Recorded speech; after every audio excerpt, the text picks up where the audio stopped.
Keir Starmer is waging war on Elon Musk's social media platform X after its AI Grok produced indecent photos of the Prime Minister without his consent. Keir Starmer was so disgusted by the images of himself in a bikini, plus other sexualized AI images, that he has now threatened to ban X in the UK altogether. Disgraceful, it's disgusting, and it's not to be tolerated.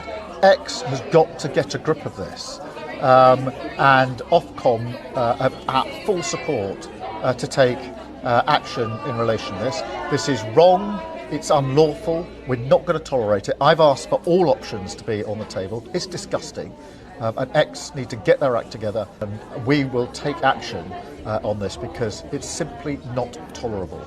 But Reform UK leader Nigel Farage says Starmer's threat is an assault on free speech.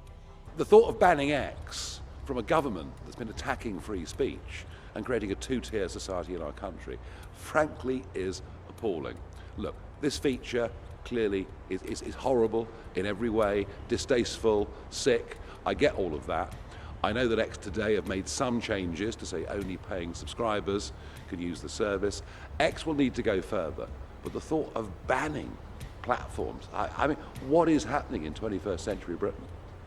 And then the follow-up, you've supported victims of grooming gangs and sexual-based violence. Will you also take a stand against X, as it is allowing these degrading images on their platform? Look, I think the whole grooming gangs scandal, and here we are in London where it's yet to be uncovered, in the opinion of Reform UK. Of course, what is happening with this capacity on X is monstrous, but banning X is not the answer. Talking to them and saying, we can't live with this, that's the way forward. And whilst Keir Starmer is using AI as a scapegoat to ban X, Talk TV host Alex Phillips isn't buying it. She claims Starmer's true motive is to banish free speech in the UK. You can't gaslight me, son. You ain't pulling the wool over my eyes. This has got nothing to do with the AI deepfakes, does it? You don't like X because it is a leading source of news in this country. You don't like X because you don't like free speech. You don't like X because you don't like people being able to exchange informations and opinions and ideas. You don't like the criticism, do you? You're a thin-skinned megalomaniacal monster. That's why you want to close it down. If you really cared about sexual abuses online, there's a myriad porn sites you could have closed down. Didn't do that, did you? I mean, come on. People traffickers advertise their wares on TikTok. You're not threatening to close that down. All sorts of weird things are being sold illicitly on Instagram. You're not closing that down.